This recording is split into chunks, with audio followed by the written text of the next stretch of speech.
¿Qué tal? Muy buenas noches. Los saludamos en esta nueva emisión de La Justicia a tu alcance. Esta es una coproducción de la Corporación Oaxaqueña de Radio y Televisión y del Honorable Tribunal Superior de Justicia del Estado de Oaxaca. Este programa, como se lo hemos dicho en ocasiones anteriores, está hecho para llevar a ustedes hasta sus hogares, hasta sus computadoras, los temas más relevantes de la justicia en Oaxaca. Temas que, como hemos ido viendo a lo largo de estas emisiones, pues tienen que ver con temas jurídicos, pero que están enfocados a cuestiones que vivimos día con día, cualquiera de nosotros, usted o yo. La Justicia a tu alcance es un programa hecho para ustedes. Es muy importante que en cada programa nos hagan llegar sus dudas, sus recomendaciones, sus críticas, que también son muy importantes para que nosotros mismos podamos mejorar. Y bueno, como en cada emisión traemos temas que son muy relevantes, que son muy importantes y que además representan muchos de ellos la vanguardia de la justicia, no solamente en Oaxaca, sino en el país. Esta noche vamos a hablar de los juicios orales, pero en materia mercantil. La semana pasada hablamos de ellos, pero bueno, para que podamos entrar en materia, vamos a ver esta cápsula que preparó nuestra producción y seguimos hablando de ello. Vamos a verla. La implementación de la oralidad mercantil en México ha permitido impartir una justicia pronta y expedita, tal como lo señala el artículo 17 de la Constitución Política de los Estados Unidos Mexicanos. Dentro de los juicios orales mercantiles se observan los principios de oralidad. Debe predominar la forma verbal sobre la escrita. Publicidad.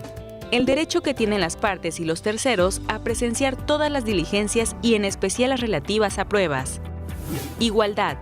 Las partes deben tener en el proceso el mismo trato. Se les debe dar las mismas oportunidades. Inmediación. Consiste esencialmente en que el juzgador esté en contacto personal con las partes.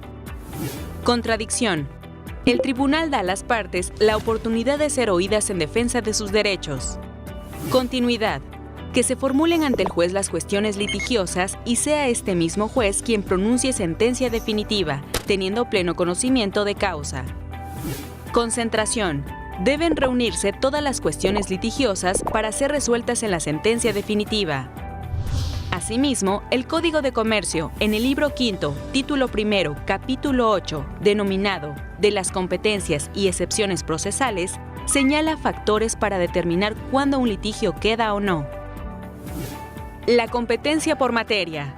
Solamente serán juicios mercantiles los que tengan por objeto ventilar y decidir las controversias que, conforme a los artículos 4, 75 y 76 del Código de Comercio, se deriven de los actos comerciales.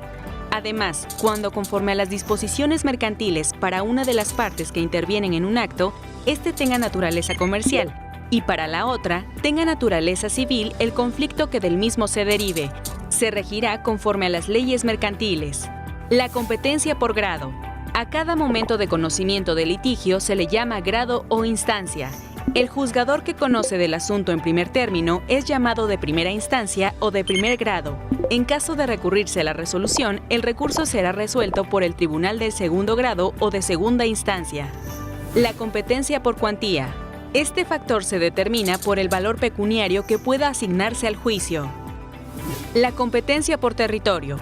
Cada juzgador tiene una delimitación geográfica dentro de la cual puede actuar. Para determinarse debe existir un punto de conexión entre el asunto en conflicto y la demarcación territorial que le corresponde al juzgador.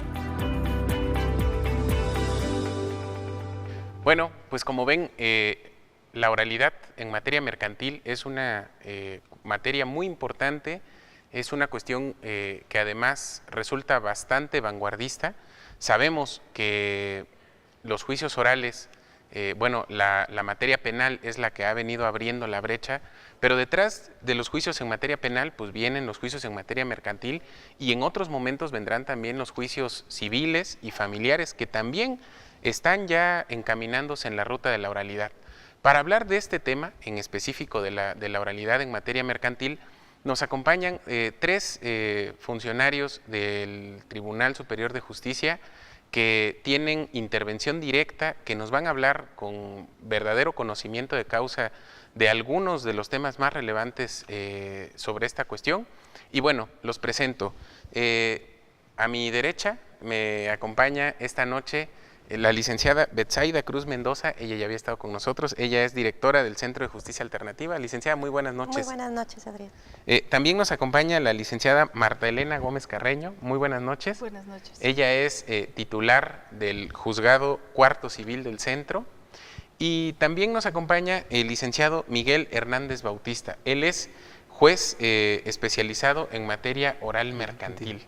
Creo que tenemos un panel inmejorable para poder platicar esta noche de estos temas tan importantes. Y bueno, entrando en materia, la semana pasada, como seguramente ustedes lo recuerdan, platicábamos en este espacio, en La Justicia a tu Alcance, de algunos de los aspectos generales que rigen el funcionamiento de la oralidad mercantil, como algunos principios, su origen, cómo se estableció en la ley, cómo fue pasando el juicio mercantil de la forma escrita a la forma oral. Y ahora vamos a platicar concretamente de las cuestiones que tienen que ver con el desahogo, con la manera en la que nosotros como ciudadanos llegamos hasta el juicio oral mercantil cuando tenemos una cuestión que, como lo vimos en la cápsula, tiene que ver con dinero, con cuestiones de comercio y que, bueno, en algún momento podemos llegar a esto. Para que podamos entrar en materia, ¿qué retos podemos decir que enfrenta la consolidación de este modelo de justicia en materia mercantil en Oaxaca? Sí. Buenas noches, maestro. Buenas noches. Antes que nada, una felicitación por su título que recibió el día de hoy. Muchas gracias. Que lo ha estado tramitando durante algún tiempo. Gracias. Sabemos que eso seguramente le da mucha alegría, ¿no? Claro, no, sí, definitivamente. Mire, yo creo que el primer reto que enfrenta la oralidad mercantil es convencer a las personas de que esta es una noticia no solamente buena, es una noticia muy buena, porque la sociedad ya está esperando que los asuntos, los conflictos se resuelvan rápido y bien. Lo ha estado anhelando durante muchos años. En lo particular, cuando terminé la carrera y tuve el acceso a los juzgados, me percaté que la justicia era muy lenta y muy distinta a lo que uno estudia en la carrera. Y yo pensé que eran dos cosas totalmente distintas, ¿no? Estudié una cosa y resulta que la práctica se lleva de manera distinta. Pero ahora, después de mucho tiempo, veo que ya se está regresando a los orígenes, porque la oralidad en realidad no es algo nuevo, no es algo que se haya inventado apenas, ¿no? La oralidad la hemos tenido desde hace más de 2000 años y ha estado en el derecho romano, en el derecho griego, en el derecho anglosajón. Aquí mismo en nuestro estado, en los 570 municipios, se ha practicado la oralidad a través de los alcaldes. Claro, que es esta combinación que existe entre el derecho, el que conocemos como el derecho positivo, que es el que propiamente está en una ley, y el derecho consuetudinario, que es el que se transmite a través propiamente de la oralidad, de la repetición de conductas, bueno, que le llaman, ¿no?, la tradición oral, en el sentido de que se va transmitiendo no porque esté en un libro, sino porque es una práctica que se recurre, ¿no? Sí, muchos piensan que al implementarse la oralidad van a cambiar muchas cosas. No van a cambiar muchas cosas. Simplemente se está apuntalando, se está reforzando, se está implementando la modernidad en el sistema tradicional. Es como una casa que aún siendo antigua, pero es una muy buena casa con muy buena construcción, pero con el paso del tiempo necesita una remodelación. Y esto adecuarse a las nuevas circunstancias. Exactamente. Entonces yo creo que hay que darle una buena bienvenida a la oralidad. Claro, y además porque creo que otro de los aspectos importantes es que a través de la oralidad mercantil se cumplen algunos principios constitucionales que tienen que ver con esta idea de la justicia pronta y expedita, que bueno, siempre ha estado en la Constitución, pero que esta es una manera de llevarla a cabo, ¿no? Así es, recordemos, no hace mucho, la reforma al 17 constitucional, primordialmente nos habla, nadie puede hacerse justicia por su propia mano. Y también una de las cosas más importantes de esta reforma es el juez privilegiará la solución de conflictos, claro, sin dejar a un lado las formalidades que deben prevalecer en un procedimiento, pero al momento en cuando la Constitución ya me habla de privilegiará la solución de conflictos, quiere decir que está dando pauta a que el juez, a través de otros medios, valiéndose de otras técnicas, dentro de ellas incluidas en la etapa del procedimiento oral, en una etapa preliminar, solucione el conflicto. E incluso la innovación, podría decirse, es que las mismas partes den la solución a su conflicto y que el juez las valide. Es decir, que el juez únicamente vigile que lo que están proponiendo las partes en un momento dado no vaya en contra del derecho. Cuando eso se da, no hay ningún inconveniente en que el juez en un determinado momento apruebe un convenio que se dé entre las partes. Es decir, está dejando de alguna manera atrás tanta formalidad, tanta tecnicismo, para dar paso a la era en que las mismas partes se involucren.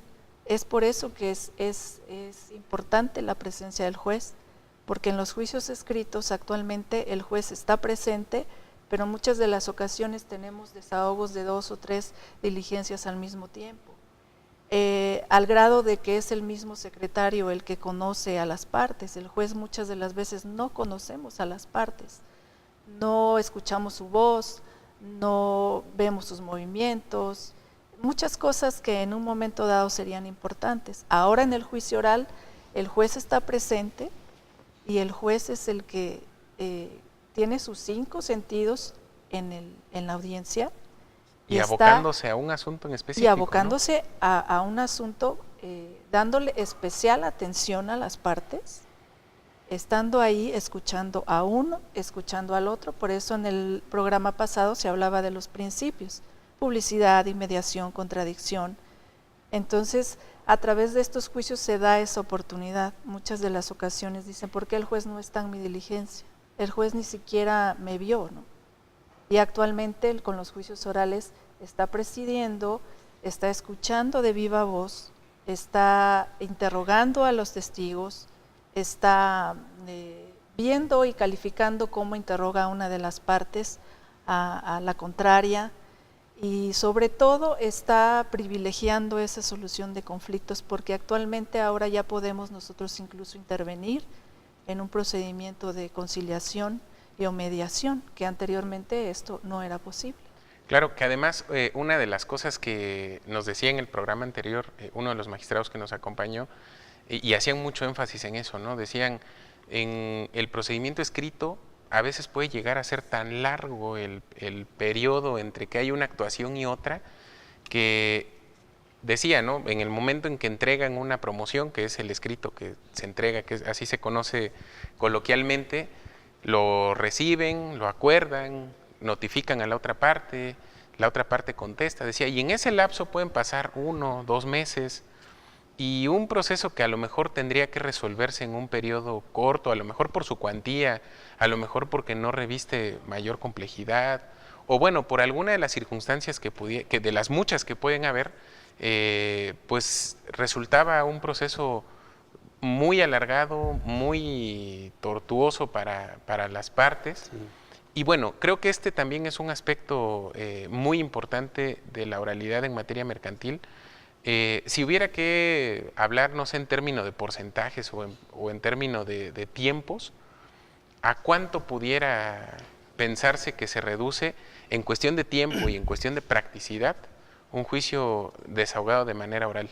Sí, yo calculo que se está reduciendo en aproximadamente un 65%. Le voy a poner un ejemplo. Una excepción que se tramite en el sistema, al que se le dé trámite en el sistema tradicional, se puede llevar hasta 6 meses para substanciarse. Y en la oralidad, esa misma excepción se puede resolver en la audiencia preliminar. Una audiencia preliminar no dura más allá de 1 hora, pero nosotros en el tiempo que llevamos desahogando las audiencias, tenemos un promedio como de 15 a 20 minutos el tiempo de duración. Es decir, que esa excepción la estamos resolviendo en 5 minutos. O sea, claro, es de una manera diferencia, directa. de manera directa. Y usted mencionaba las promociones. Las promociones las hacen las partes, como tenemos al actor y al demandado enfrente, ellos tienen al juez ahí y ahí directamente le hacen la petición, se le da vista a la otra parte y enseguida el juez acuerda. Es decir, claro. ¿qué tiempo se llevó esa petición? Pues cuestión de segundos. Es en el acto. En el acto, así como ahorita estamos platicando, Claro. le ponía yo el ejemplo de la justicia que se realiza a través de los alcaldes, pues así se hace. Llega la parte quejosa ante el alcalde a través de sus topiles o las personas encargadas para mandar a llamar a las personas, al demandado, lo va a traer o le manda citatorio, llegan y ahí se entabla el diálogo. Primero la conciliación, que es muy importante para resolver los conflictos, la conciliación. Si no llega a una conciliación, entonces la autoridad municipal resuelve el asunto. Y lo resuelve, ¿qué tiempo?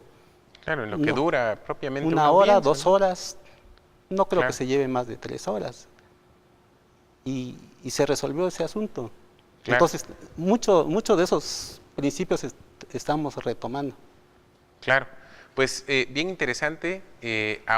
Es importante ahora que nuestros invitados nos platiquen qué asuntos son los que propiamente pueden llegar o pueden acceder a este juicio oral mercantil. Vamos a una pausa y continuamos aquí en La Justicia a tu alcance.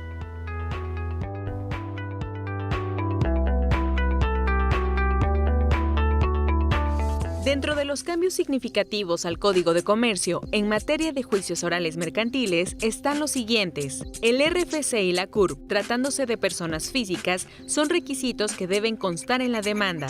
El emplazamiento se entenderá con el interesado o su representante, entregando cédula en la que constará la fecha y la hora de entrega, la fase de procedimiento, el nombre completo de las partes y la denominación o razón social en su caso, el juez o tribunal que manda practicar la diligencia, la transcripción de la determinación notificada y los datos de la persona que recibe.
Bueno, pues continuamos aquí en La Justicia a tu alcance.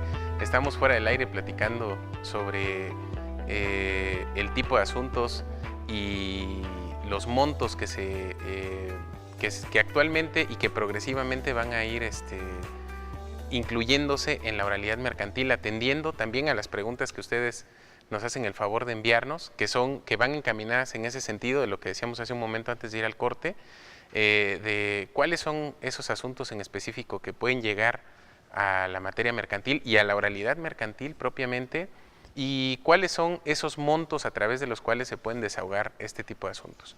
Hablando concretamente de asuntos, de temas en específico, ¿cuáles son los que se desahogan en la materia mercantil? Porque digo, pues nosotros podemos decir como ciudadanos comunes, bueno, pues no sé qué asuntos son los que llegan propiamente a la materia mercantil. ¿Cuáles son? En la primera cápsula estaba yo viendo que se hizo referencia al tipo de relaciones comerciales. Se mencionaba algunos artículos donde específicamente el Código de Comercio establece cuáles son los actos de comercio y nos da la idea de que solamente los comerciantes o los que se dedican al comercio son los que van a tener acceso a ese tipo de juicios, cuando que no es así. Van a tener acceso a ese tipo de juicios todas las personas que incluso incidentalmente celebren un acto de comercio. Un ejemplo muy sencillo sería, por ejemplo, la firma de un pagaré. Claro. Posteriormente mencionaremos sobre la cuantía. Esta cuantía y estos montos van a crecer y a partir del año 2018 y se van a conocer, aparte de los juicios que se tramitaban en vía ordinaria, los que se tramitaban comúnmente en vía ejecutiva mercantil. También van a tener una determinada cuantía y en este año van a entrar pues la mayoría de asuntos, digamos, donde están involucradas cuestiones comerciales, pero no necesariamente de personas que se dedican al comercio. Claro. Si bien es cierto, sí conocemos efectivamente, por ejemplo, de asuntos donde están involucradas empresas mercantiles que tienen especulación comercial. En este tipo de asuntos también se van a conocer cuestiones de pagarés, de cheques. Cuando una persona me firma un pagaré y no me quiere pagar, ya venció y no me hace el pago. Entonces ahí es donde van a poder accesar a este tipo de juicios mercantiles por vía oral mercantil, porque la competencia ya lo va a permitir a través de esta reforma. Por ejemplo, en instituciones bancarias también. Las instituciones bancarias, bueno, si yo firmé un contrato con el banco y tengo algún problema con el banco que quiero que se resuelva, igualmente voy a tener acceso a un juicio oral mercantil. Si yo tengo un contrato celebrado donde tengo un seguro que no me quieren hacer efectivo, a pesar de que se actualizó el siniestro, bueno, también este tipo de asuntos van a ser tramitados en la vía oral mercantil. De hecho, ya lo son, la cuantía ahora es menor, pero a partir del año 2018 se va a ir incrementando hasta que todos los juicios mercantiles ya tengan acceso a ese tipo a la vía oral. De procedimiento. Y es que a veces perdemos, creo que, o bueno, no nos damos cuenta a veces que en actos muy sencillos, es decir, por ejemplo, cuando voy a la tienda de electrodomésticos y compro a crédito mi televisión y mi lavadora y mi refrigerador y nos dan unos papeles para firmar y muchas veces ni cuenta nos damos que ese papel, ese documento que nos dan para firmar trae inserto un pagaré, ¿no? Así es. Es decir, no necesariamente tiene que ser el acto propio de yo te presto una cantidad líquida de dinero, a cambio te tengo que firmar un pagaré y entonces es ese documentito verde que luego hasta en la papelería lo venden, el que dice, ¿no? Debo y pagaré incondicionalmente. No, o sea, no necesariamente tiene que ser ese acto en específico, o sea, muchos de esos actos de la vida cotidiana. Y además, aprovechando, pues, las personas deben de tener cuidado el tipo de documentos que firman, como bien lo dices, a veces estamos firmando un pagaré sin darnos cuenta. Y es muy recurrente, por ejemplo, que una persona, un compañero, un compadre, un amigo le pida el favor a otro, oye, necesito un aval. Entonces, muchas de las ocasiones las personas, los avales terminan pagando un dinero que ellos ni siquiera disfrutaron. Es muy recurrente esa situación. Entonces, por el valor que le da la ley a ese tipo de documentos, que son los títulos de crédito, como los pagarés, los cheques, las letras de cambio, que actualmente, bueno, ya están en desuso, pero sí se logran todavía conocer asuntos de letras de cambio, ya en menor medida. Ahorita lo que más se conoce es de pagarés. Entonces, a veces las personas dicen, bueno, yo firmé de aval y resulta que aquella persona gozó el dinero, yo nada más, dicen, le presté mi firma. Pues bueno, deben de saber que por el hecho de prestar esa firma se ven involucrados y si el deudor les queda mal, pues también el que es acreedor de un título de crédito también puede irse en contra del aval. No necesariamente en ese orden, primero deudor principal y luego aval, sino que a veces saben que el único que tiene bienes es el aval y van directamente en contra del aval. Que eso es muy importante porque a veces, como bien lo dice, desconocemos la magnitud de la responsabilidad que adquirimos al fungir como aval de alguien más, ¿no? Y bueno, y la otra cuestión que nos hacía el favor el público de preguntarnos, las cuantías. ¿Cómo está dividido este proceso de implementación del juicio en relación a, ya, bueno, yo tengo un pagaré de 1 millón de pesos? ¿Entra, no entra? ¿O cuál es la ruta que está siguiendo? Sí, bueno, el derecho mercantil establece varias vías y diversos tipos de juicios. En el juicio oral mercantil estamos hablando de una vía nueva, y en esta vía se exceptúan los que tienen una vía especial, como el cobro de los pagarés. Claro. O cuando se trata de una cantidad indeterminada. En estos juicios actualmente se están tramitando asuntos que en el sistema tradicional se tramitaban en la vía ordinaria, como pues son la acción causal, el cumplimiento de contratos, lo relacionado a los seguros, etcétera. Claro. Y bueno, entrando ya, antes creo que es muy importante, fuera del aire platicábamos que uno de los transitorios de la reforma que implementa el juicio oral mercantil habla de cómo las cuantías van a ir, que es un proceso gradual, sí, de entrada en vigor. Más o menos, si habláramos en números redondos, ¿cuáles serían las cuantías que hoy en día se conocen, las que se irán conociendo a lo mejor en 2 años? ¿Cómo es ese proceso? Sí, ahorita se está conociendo desde 1 peso hasta 593,000 y fracción. Uh-huh. Es decir, pero esa cantidad se va a ir incrementando paulatinamente hasta que se libere totalmente. ¿Qué eso cuándo sería? En el 2020. ¿En el 2020? Sí. O sea, es un proceso de, digamos así, de varios escalones. Paulatinamente, igual los juicios especiales, en ese caso lo que le preocupa al grueso de abogados son los juicios ejecutivos, que son los más recurrentes. Claro. Esos, pues igual, en su momento y con la debida reforma van a entrar en vigor, pero ya a partir de enero del 2018 ya se van a empezar a liberar alguna parte de ese tipo de juicios. Muy bien. Y bueno, perdón. Sí, ahorita es como una punta de lanza. Claro.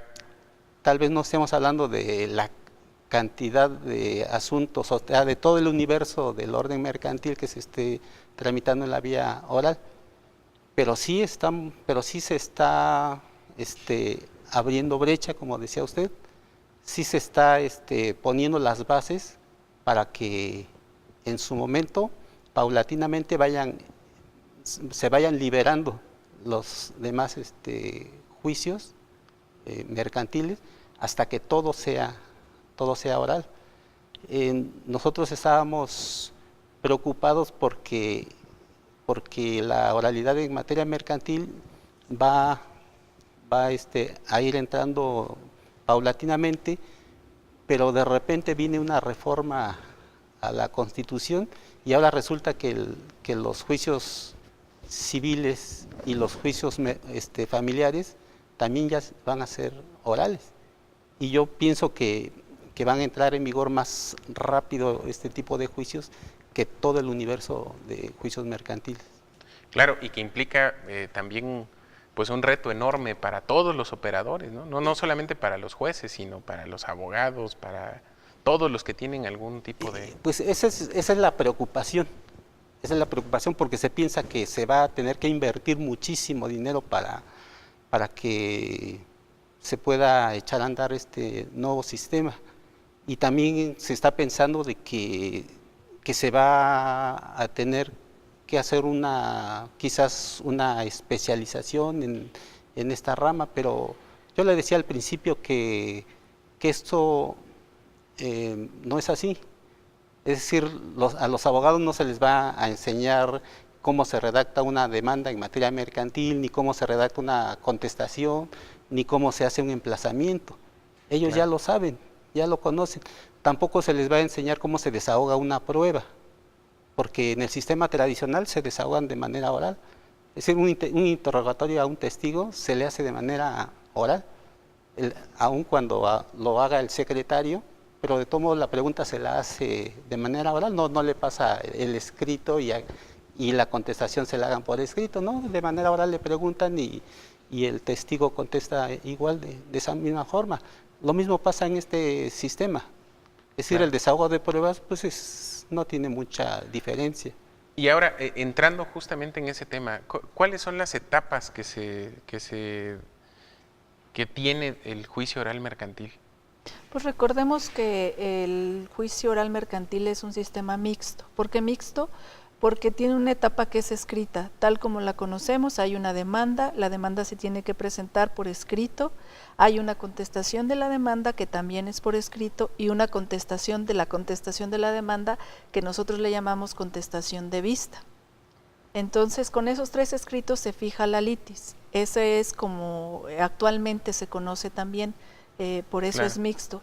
Lo nuevo o lo que pertenece a la reforma, digamos, es la etapa predominantemente oral, lo que es la depuración del procedimiento, la admisión por el juez de las pruebas, el desahogo de las pruebas, los alegatos de las partes y la sentencia, esos se hacen a través de audiencias. Ahora, retomando también un poquito sobre los principios de concentración, de continuidad, todos estos procedimientos se llevan a cabo, como decía el licenciado Miguel, a veces es cuestión de segundos, a veces cuestión de minutos.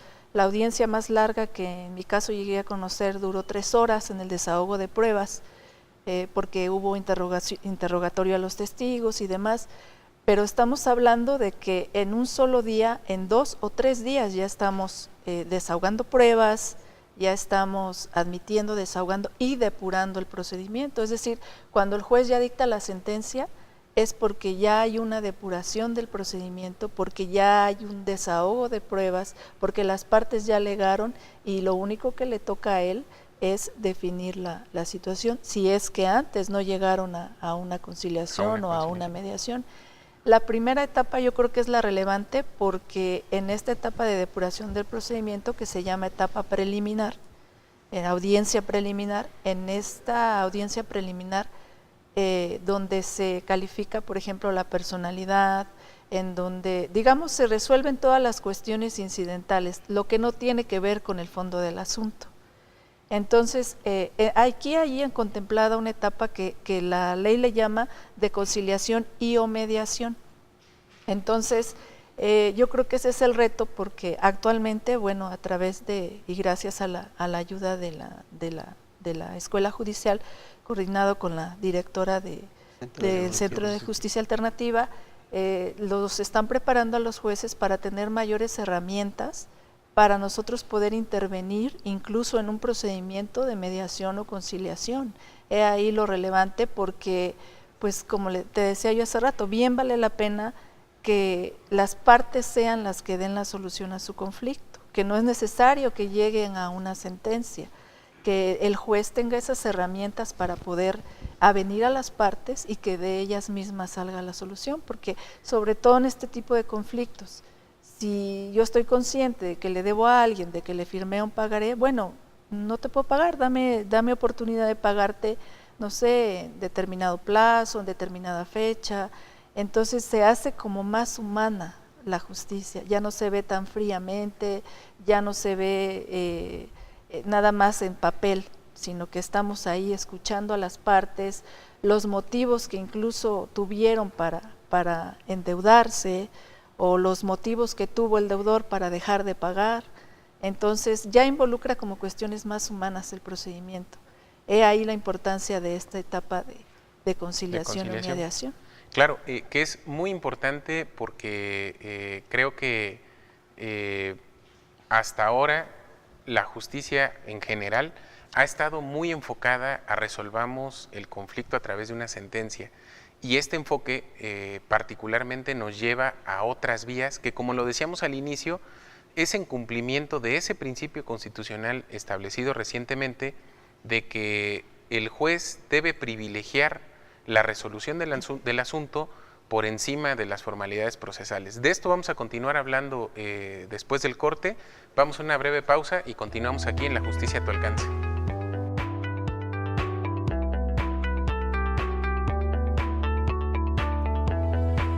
Otros cambios significativos al Código de Comercio en materia de juicios orales mercantiles también son: la caducidad operará de pleno derecho, es irrenunciable y no puede ser materia de convenio entre las partes. Será de oficio o a petición de parte, y las sentencias de juicios ejecutivos y orales serán ejecutables en un plazo máximo de 3 años. Se precisan las pruebas testimonial, documental y pericial.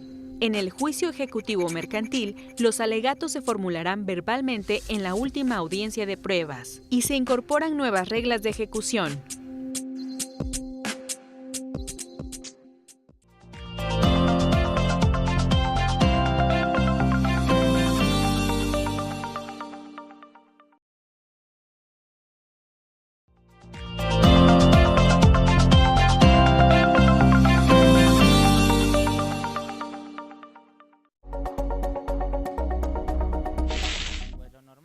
Primero ir a las autoridades, pero una dependencia como tal, la verdad no. No, en realidad pues no sé dónde acudir. Pues bueno, sí, ¿no? Denunciar penalmente el hecho ante las autoridades correspondientes para poder proceder con lo que se tenga que hacer, ¿no? No hay mucha información sobre eso. La verdad no, pero cuando he escuchado las noticias de que están reuniéndose para exigirle al gobierno que les paguen, se me hace irrisorio, porque yo creo que si vas a meter tu dinero a algún lugar, tienes que investigar antes. No, de hecho, pues creo hay muy poca información sobre eso, ¿no? O a las personas les brindan muy poca información. Pues mire, realmente no he estado nunca en ninguna caja y yo creo que hasta que nos toca es que nos preocupamos, ¿no? Pero deberíamos de tomar conciencia y saber, de todos modos, aunque no nos toque, para prevenir. Pues poner una demanda porque cualquier otra queda. Sí, probablemente, pues primeramente presentar la demanda o la denuncia o la querella en contra de quienes nos estafaron, por así decirlo, o nos defraudaron. Yo supongo que alguna denuncia, pero exactamente qué hacer, no. Sí, ir a pasar a Conducet para que ellos investiguen y nos apoyen en todo eso, porque uno no es uno solo, sino hay en cantidad de personas y desconocen todo esto.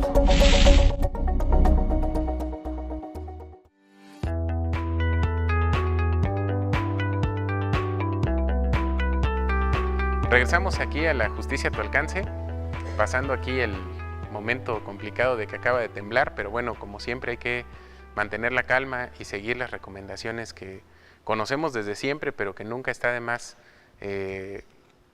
reiterarlas: el no corro, no grito, no empujo, saber cuáles son las zonas de seguridad del lugar en el que estamos. Y bueno, seguimos adelante. Afortunadamente fue un movimiento muy leve. Hablábamos sobre la importancia que tiene la mediación y la conciliación en la materia oral mercantil. ¿Por qué es tan importante estas dos técnicas de mediación para el juicio oral mercantil? Precisamente se retomaba que, independientemente de considerarse como ya un derecho privilegiado desde la Constitución, es la oportunidad precisamente de tener una justicia dialogada y sobre todo de fomentar el grado de responsabilidad dentro de los particulares para resolver de manera directa, transparente ante su propio juez el planteamiento que es motivo del juicio.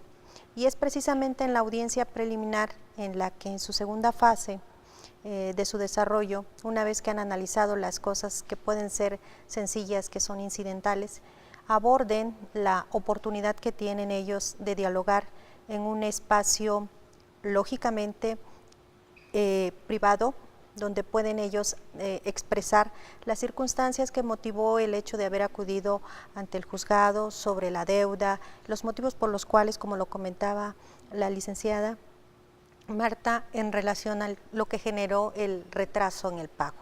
O bien el hecho de tal vez esa mala interpretación que se hizo en la forma de cómo cobrarle a la persona y que generó que el conflicto, que era de una cuantía accesible a contraprestarse entre una y otro, pudiera liquidarse sin necesidad de llegar a juicio. Aquí, de esta manera transparente, a los particulares se les permite tener en una forma rápida, breve, sencilla, confidencial, la oportunidad de poder encontrar una solución efectiva, inmediata, y que obviamente les dará la oportunidad que saliendo de este diálogo puedan inmediatamente, con esa rapidez que se da en el procedimiento oral mercantil, estar ante el juez y él validar el aspecto legal y que resuelva de fondo el conflicto.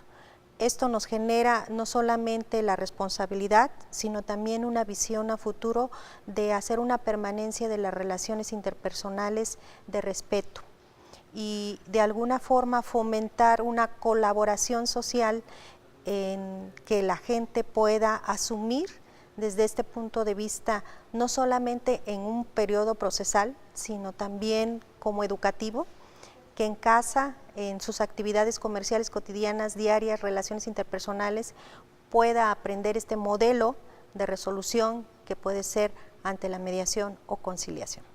Claro, ¿cuál sería la diferencia entre la mediación y la conciliación? Digo, sé que es una pregunta que muchos están haciendo en sus casas. Así es, la mediación, ambos son mecanismos alternativos de solución.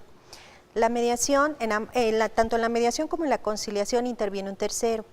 En el caso de la mediación, el tercero es un facilitador de la comunicación que sirve como un puente para que las partes se escuchen y puedan encontrar una solución que ellos mismos construyen, desde el aspecto desde sus necesidades, cubriendo todos los temas que quieren poner sobre la mesa de negociación. Y en el caso de la conciliación, si bien es cierto, interviene un tercero que les ayuda también a comunicarse de una manera distinta a lo que lo estaban haciendo anteriormente o incluso cuando lo hubiesen intentado hacer, puede tener la oportunidad de sugerirles una propuesta de solución. Más sin embargo, eso no quiere decir que él solucione el conflicto, porque a fin de cuentas los particulares sobre esa opción, sobre esa generación de opciones que se dé sobre la mesa, son los que van a decidir si toman una, toman otra o fusionan una u otra para que en un momento dado puedan poner fin al planteamiento sobre la mesa. Claro, y entonces, por decir, si se llega a un acuerdo en esta fase, ¿ese acuerdo se eleva, vamos a decir así, a calidad de sentencia? Así es. Fíjese que organismos internacionales están muy pendientes de que la oralidad se implemente. Claro, también el Estado mexicano, porque desde la Constitución de 1917, en su artículo precisamente el 17, ordena la expeditez de los asuntos. Y ahora tenemos esta respuesta, pero más que resolver el asunto a través de una sentencia, se está privilegiando la solución a través de los acuerdos de las partes. ¿Por qué razón? Porque el acuerdo entre las partes resuelve de raíz el problema. Es decir, no es la sentencia la que resuelve de raíz el problema, sino las partes son las que van a decidir qué solución darle a ese problema y esas partes van a quedar conformes. Es decir, Claro. la relación comercial va a continuar, que no ocurre lo mismo cuando el juez es el que dicta la sentencia. Por eso es muy importante la mediación y conciliación en este sistema. En una escala del 1 al 10, si dijéramos de un universo de 10 casos, ¿cuántos se resuelven por mediación y cuántos se resuelven a través de una sentencia concretamente dictada por un juez? Así, si tuviéramos que hacer un aproximado. Yo tuve la oportunidad de estar 2 años en ese tipo de juicios, ser titular de un juzgado de oralidad mercantil. Te puedo decir que un gran porcentaje, tal vez un 50%, que eso ya es mucho porque actualmente no se ha logrado en el sistema escrito. Aproximadamente sería ese como un 50% que se ha logrado, ya sea dentro de esa etapa o incluso me pasó que ya una vez dictada la sentencia, ya habiendo pasado todo el procedimiento, dicen, ¿sabe qué? Ya llegamos a un arreglo para cumplir la sentencia. La sentencia se tiene que cumplir ya una vez dictada y una vez que causó ejecutoria.